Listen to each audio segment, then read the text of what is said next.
नमस्कार, मैं हूं रविकांशु मिश्रा। पेश है आज की ताज़ा खबर। डिप्टी सीएम केशव प्रसाद मौर्य ने रेलवे ओवरब्रिज का शिलान्यास किया और कई सड़कों का लोकार्पण भी किया। यूपी के डिप्टी सीएम केशव प्रसाद मौर्य अपने गृह जनपद कौशाम्बी जा पहुंचे। डिप्टी सीएम ने सर्वप्रथम सैयद सरावा पहुंचकर रेलवे ओवरब्रिज का शिलान्यास किया। इस दौरान डिप्टी सीएम ने सपा मुखिया एवं पूर्व मुख्यमंत्री अखिलेश यादव पर तंज कसते हुए कहा कि उन्होंने 2014 से 2017 और 2019 में भी जीत के दावे किए थे। उनके दावे हवाई साबित हुए और वे फुर्र हो गए और उनके परिवार में ही दो फाड़ हो गई। डिप्टी सीएम ने कहा कि हमारे देश के युवा समझदार हैं, वह किसी के बहकावे में नहीं आएंगे। वह तुष्टीकरण का रास्ता अपनाते हैं, गुंडागर्दी का रास्ता अपनाते हैं और हम विकास की बात करते हैं और गरीबों के कल्याण की योजना बनाते हैं, किसानों के उत्थान की बात करते हैं। सैयद सरावा से निकलकर डिप्टी सीएम कौशाम्बी के लिए रवाना हो गए, जहां कौशाम्बी और चित्रकूट को जोड़ने वाले मार्ग पर बनने वाले यमुना पुल का शिलान्यास भी किया एवं क्षेत्र में बनाई गई सड़कों का लोकार्पण भी किया।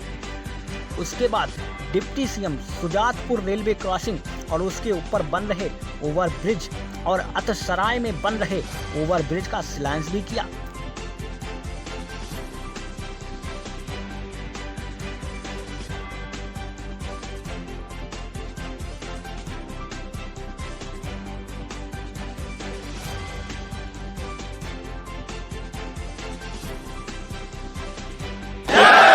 जय श्री राम।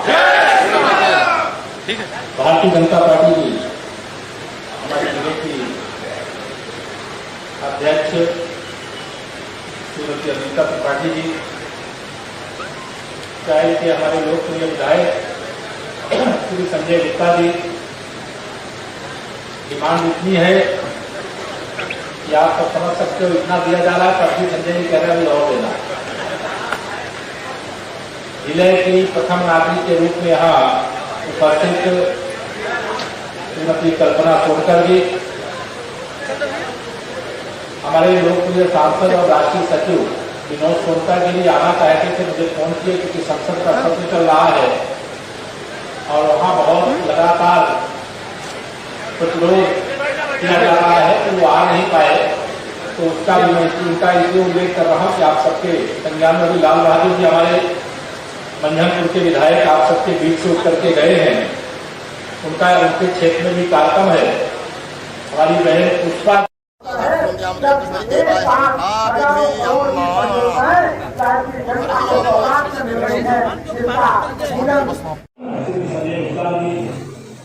पीछे पीछे पीछे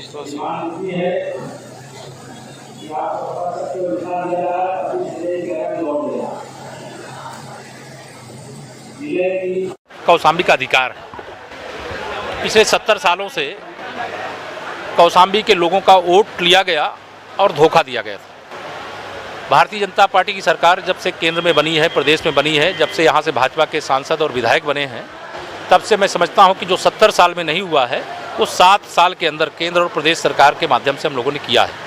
अभी तो ये झांकी है, अभी बहुत कुछ करना बाकी। अखिलेश यादव कह रहे हैं कि गठबंधन के साथ आगामी विधानसभा में 350 सीट। देखिए, मैं अखिलेश जी के दावे पर, क्योंकि वो दावा 2014 में भी किए थे, 2017 में भी किए थे और 2019 में भी किए थे, लेकिन उनके दावे फेल हुए। लेकिन मैं जो दावा कर रहा हूँ उसको आप ध्यान रखिए, 2022 में भारतीय जनता पार्टी फिर से 300 से अधिक सीटें जीतेगी। चाहे सारे विरोधी एक पक्ष में हो जाएंगे तब भी 100 में से 60% हमारा है, 40% में बंटवारा है और बंटवारे में भी हमारा है। और आप जैसे तमाम पत्रकार मित्र जो पूछते हैं बंटवारे में क्या है, तो मैं ये अंदर की बात है, यदुवंशी और रविदास वंशी सब हमारे साथ हैं। हमारे यहाँ के प्रभारी मंत्री और मेरे विभाग के ही राज्य मंत्री हैं, जिनका प्रधान उपाध्याय जी सक्रिय रह करके यह अध्यक्ष के नाते हमारी श्रीमती अनीता त्रिपाठी जी कभी पार्टी के पदाधिकारियों के साथ मिलकर के जो लगातार आपके बीच में सेवा की, वह सेवा को मैं आप सबसे यही निवेदन करूंगा। अभी तमाम जो हमारे विरोधी हैं राजनीतिक दृष्टि से पूरे देश में हंगामा मचा करके रखा हुआ। क्यों हंगामा मच रहा है? यहाँ बड़ी संख्या में गरीब परिवारों से लोग भी आए। हम गरीबों के लिए काम करते हैं, इसलिए आपको नाराजगी होती है। हम तुम्हें भ्रष्टाचार नहीं करने देते, कमीशन नहीं लेने देते, इसलिए आपको परेशानी होती है। आप परेशान रहो, यहाँ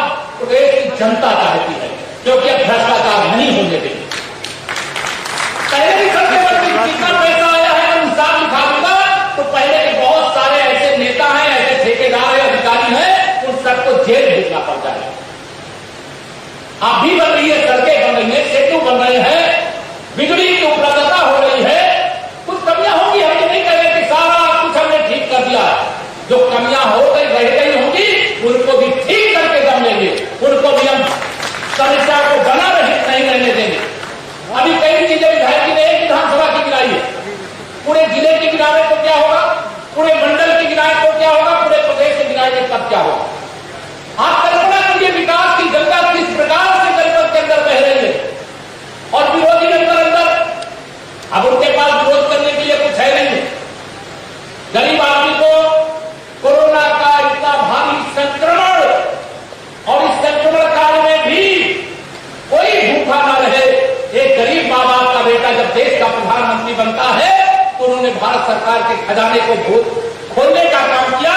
बताइए 80 करोड़ लोगों को निःशुल्क राशन हर महीने में 2 बार मिल रहा है कि नहीं मिल रहा है।